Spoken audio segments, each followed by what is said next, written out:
Hello friends, स्वागत है आपका अपने यूट्यूब चैनल जीके विद अंकुश में। मिल गई तसल्ली। जैसा कि मैं आपको पहले से ही बताते आ रहा था कि एक मंत्री के बयान को आधार नहीं बनाया जा सकता है। और सोचने वाली बात भी थी कि बिहार जैसे राज्य में क्या क्वालिफाइंग मार्क्स पर सिलेक्शन हो पाएगा, जहां पर बेरोजगारी इतनी ज़्यादा है, नंबर ऑफ स्टूडेंट्स इतने अपेयर हुए हैं और ऐसा कोई आज के डेट में वैकेंसी ही नहीं है जहां पर वैकेंसी से कम बच्चे क्वालिफाइड हों। और सब स्टेट का तो बात चलो मान भी लें, लेकिन बिहार जैसे स्टेट में जहां पर कि बच्चा बच्चा इतना पढ़ने में तेज होता है, लेकिन आप लोगों को यह सुनना ही नहीं था। आप लोगों को बस मंत्री जी ने कह दिया है बहुत कम बच्चे पास हुए हैं, सबको नौकरी मिलेगी, बस खुश। हकीकत आज आप लोगों के सामने है। विभाग से डाटा रिलीज कर दिया गया है और आप देखिए कि कितने बच्चे सीट से कितने गुने बच्चे पास किए हैं। और सब सब्जेक्ट तो चलो मान भी सकते हैं कि हो सकता है उनका जॉब, लेकिन कंप्यूटर साइंस और सोशल साइंस, तेरा क्या होगा कालिया। वैसे तो आपने डाटा देख लिया होगा, फिर भी मैं आपको एक बार बता दे रहा हूँ। पेपर 1 में हिंदी में 3000 वैकेंसी थी। टोटल अपेयर्ड कैंडिडेट जो थे 11,298 और क्वालिफाई किए 4,721। नेक्स्ट पेपर में उर्दू है। उर्दू में 1000 वैकेंसी था और पास किए हैं 2,890 और शामिल हुए थे एग्ज़ाम में 3,632। लगभग 3 गुने के लगभग बच्चे पास किए हैं। हिंदी का भी वही हाल है, 1.5 गुने बच्चे। ये पेपर 1 की बात कर रहा हूँ। संस्कृत में सीट था 1055, करीब 3000 बच्चे शामिल हुए थे और पास किया है 1800 के लगभग बच्चे।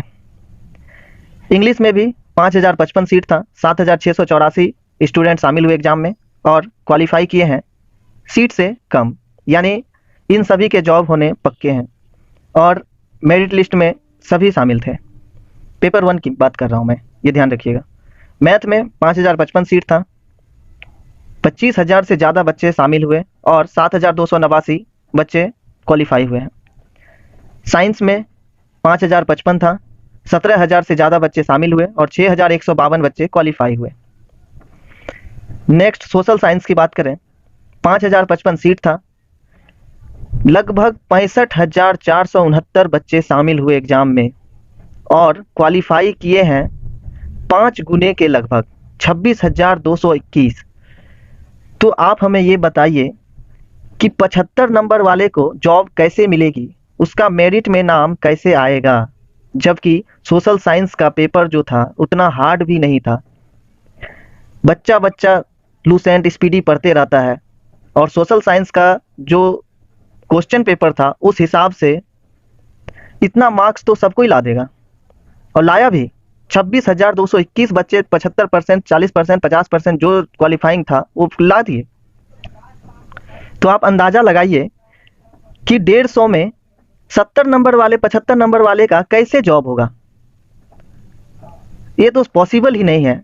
और हम बार बार इसलिए बोल रहे हैं क्योंकि ये बिहार स्टेट है और बिहार स्टेट के बच्चे के ऊपर आप उंगली नहीं उठा सकते हैं कि वो 150 में 120, 130 नंबर नहीं ला सकता है। एक सर्वे मैंने देख रहा था यूट्यूब में ही, करीब 440 बच्चे ऐसे थे जिनका मार्क्स 100 से लेकर 130 के बीच था और उसमें से बहुत सारे ऐसे कैंडिडेट थे जिनके मार्क्स 120 के आसपास में थे। तो आप हमें बताइए कि कट ऑफ जो मेरिट जो बनाया गया था, नेक्स्ट सेकेंड लिस्ट जो निकाला गया था, क्या उसमें कुछ धांधली हुई थी? हमें तो नहीं लगता। अब पता नहीं, आप लोगों को शिक्षा मंत्री ने कहा था कि सभी को जॉब मिलेगी, इसी चक्कर में आप आंदोलन किए और आंदोलन को पूरी तरह से राजनीतिक रंग दिए गए। इसमें कोई शक नहीं था, पक्ष विपक्ष सभी इस आंदोलन में घुस गए।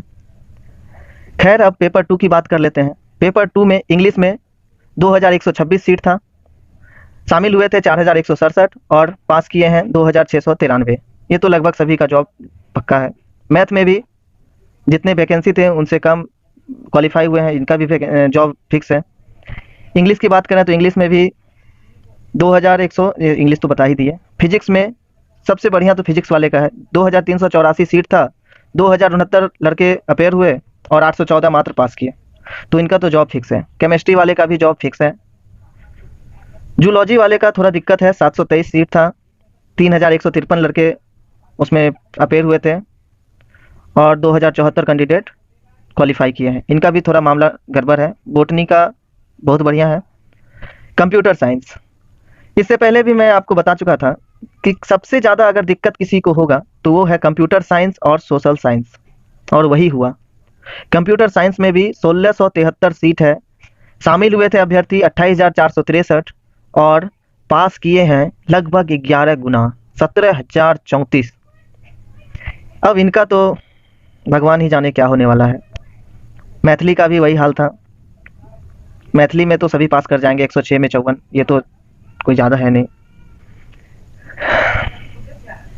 अब तो मेरिट वाले स्टूडेंट के पास एक ही चांस है और एक ही रास्ता भी है कि वो हाई कोर्ट, सुप्रीम कोर्ट, जहाँ जाना पड़े जाएंगे और वो अपना हक जो है लेकर रहेंगे, क्योंकि उन्होंने कोरोना काल में मेहनत किया, एग्ज़ाम दिया।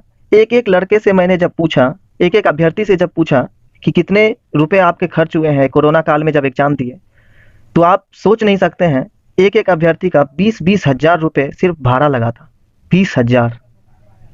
तो वह इतना मेहनत करके एग्ज़ाम देने गया, पढ़ा, 120 नंबर लाया, मेरिट लिस्ट में आया, और अब मेरिट का कोई मायने नहीं। ये बकवास अब नहीं चलेगा। अब आप लोगों से एक निवेदन है कि सभी मेरिट वाले एक साथ अपना एक प्लेटफॉर्म पर आएँ और अपना हक के लिए लड़ें। ये बिना सभी के एक साथ आए नहीं होगा। ये मैं बार बार पहले भी कहता आया था, और मुझे व्यू और डिसलाइक से कोई मतलब नहीं है। मैं उससे उतना डरता भी नहीं हूँ कि वीडियो डिसलाइक होगा। हुआ भी है, 50 लाइक मिलते थे, 100 डिसलाइक मिलते थे, लेकिन फिर भी मैंने मेरिट वालों की बात कही, क्योंकि मुझे पता था कि बिहार ऐसे स्टेट में इतना कम नंबर में मेरिट बन ही नहीं सकता है। 75 नंबर में मेरिट बन ही नहीं सकता है, इम्पॉसिबल है। तो देखिए अब क्या करना है। आलोक सर भी आप लोगों के साथ हैं। तो मिलते हैं नेक्स्ट वीडियो में कि कैसे क्या करना है, हाई कोर्ट का रास्ता कैसे अपनाना है, क्योंकि नोटिफिकेशन के आधार पर और आनंद किशोर जी का बयान भी आप लोगों को मैंने सुना ही दिया है कि यह आम एसटीटी एग्ज़ाम से अलग था। ये एग्ज़ाम, यह कॉम्पिटिटिव नेचर का एग्ज़ाम था, और इसमें आपको मेधा सूची के आधार पर ही जॉब मिलेगा, और वो भी डिक्रीजिंग ऑर्डर में, यानी जिसका 120 नंबर है उसका पहले जॉब होगा और 110 वाले का बाद में होगा। मिलते हैं नेक्स्ट वीडियो में, तब तक के लिए जय हिंद। और मेरिट वालों, संघर्ष करते रहो, बिना संघर्ष के आपको जॉब नहीं मिल सकती है।